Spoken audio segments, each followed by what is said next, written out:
बिस्मिल्लाहिर्रहमानिर्रहीम। अस्सलाम वालेकुम। क्या हाल है आप सबकी? उम्मीद करती हूँ भाई आप खैरियत से होंगे। जटी एक छोटी सी रेसिपी के साथ हाजिर हैं। अच्छा, हमारे ज़माने में तो जो मैं बना रही हूँ इसको पूड़े कहा जाता था, और ये मैदे से बनते हैं और आटे से भी बन जाते हैं। जब बारिश होती है उस वक्त ज़्यादा बनते हैं, सावन के मौसम में। अच्छा, इसके लिए इंग्रेडिएंट्स क्या क्या चाहिए होंगे? मेरे पास 1 प्याली आपको मैदा नज़र आ रहा होगा। शुगर आप अपने हिसाब से, वैसे नहीं, मैं 3 टेबलस्पून ले रही हूँ, मुझे मीठा थोड़ा सा पसंद है और ज़्यादा नहीं, नॉर्मल होना चाहिए, ठीक है। चीनी आप अपने हिसाब से लीजिएगा जितना आपको मीठा पसंद है, ठीक है। ये मैंने डाल दी इसमें शुगर। 1 प्याली पूरी भर के मेरे पास मैदा आपके सामने है। अच्छा, अब मैं इसमें डाल रही हूँ 1 और 2 टेबलस्पून कोकोनट का बुरादा, जो कि आम पंसारी की दुकान से आराम से मिल जाता है। और मैं यहाँ पे डाल रही हूँ 1 टेबलस्पून तेल, ठीक है।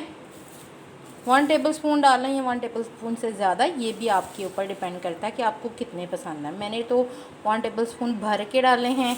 कोकोनट भी डाल दिया, शुगर भी डाल दिया। अब मैंने इसको करना है मिक्सअप।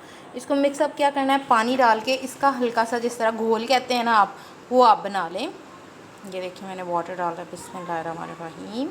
अब मैं इसको मिक्सअप करती हूँ और फिर आपको दिखाती हूँ, ठीक है। ये देखिए, बस मैं इसमें अब पानी डालती जाऊँगी और इसको मिक्सअप करती जाऊँगी। अच्छा, ये देखिए मैंने जो है इस बैटर को मिक्सअप कर दिया। आप चेक कर रहे होंगे अंदर तेल वगैरह सब कुछ नज़र आ रहा है। और इसको मैंने बस चीनी को अच्छे तरीके से मिक्सअप करना है। ये पेस्ट का आप चेक कर रहे हैं, बिल्कुल पतला पानी की तरह होता है। आप शुगर जो है अपनी मर्ज़ी से डालिएगा। बस मैंने अब इसमें चीनी मिक्स कर लूँ तो फिर इसके हम पूड़े बनाना स्टार्ट करते हैं। वैसे ये सावन का है, लेकिन ये आपको हल्की फुल्की भूख लगी हो तो आप उस टाइम भी बना के खा सकते हैं। अच्छा, तवा मैंने गर्म होने के लिए रख दिया है। हीट अब काफ़ी अच्छे तरीके से हो गया है। अब मैं इस पर डालूँगी ऑयल और इस बैटर को डालते जाएंगे। ऑयल हमारा गर्म हो चुका है। ये मैंने ले लिया है मिक्सचर।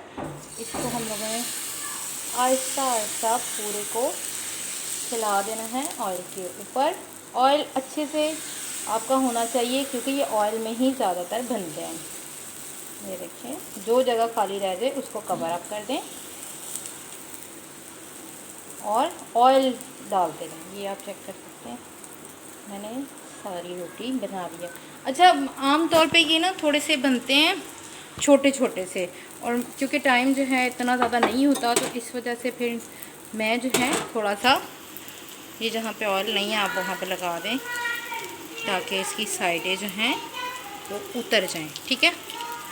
ये देखिए, ये छोटे छोटे बनते हैं, लेकिन मैं जो है वो जल्दी करने के लिए जो है वो बड़े बड़े बना रही हूँ, ठीक है। इसको अब आहिस्ता आहिस्ता आप लोगों ने तब चिमटे की मदद से साइडें छुड़ाते जाना है। ये देखिए,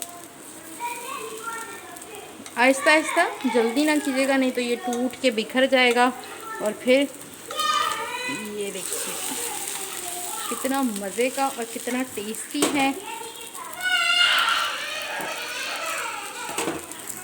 ये आप चेक कर सकते हैं, ये मैंने दूसरा भी इसके ऊपर डाल दिया था। ये देखें, ये बन के रेडी हो गए हैं, माशाल्लाह से बहुत टेस्टी होते हैं। ऑप्शनली है, आप इसमें कोकोनट और ये तिल डालना चाहें, और नहीं तो ये खाली चीनी से भी बन जाते हैं और आटे के भी बनते हैं, बहुत टेस्टी मज़े के। ये आप चेक करें, मैंने इसको थोड़ा सा क्रिस्पी टाइप बनाया था, अगर आप नहीं तो सॉफ्ट भी उतार सकते हैं। ये आप चेक करें, बहुत ही मज़े के हैं। जैसे बच्चे चीनी रोटी खाते हैं, अगर इस तरह से बना ली जाए तो बहुत ही मज़े की बनती है। मुझे बहुत पसंद है, बच्चों को बहुत पसंद है। और आपको ये रेसिपी कैसी लगी मुझे लाजमी बताइएगा। ये हमारे पूड़े जो हैं वो रेडी हो गए हैं। इनका टेस्ट भी बहुत औसम था, मेरे हस्बैंड ने भी बहुत शौक़ से खाए थे और हमारी फैमिली को सबको ये माशाल्लाह से बहुत पसंद है। रेसिपी को ज़रूर ट्राई कीजिएगा, रेसिपी को पूरा देखिएगा और मुझे बताइएगा आपको कैसी लगी। इजाज़त दीजिए, अल्लाह हाफ़िज़, फ़ी अमानिल्लाह।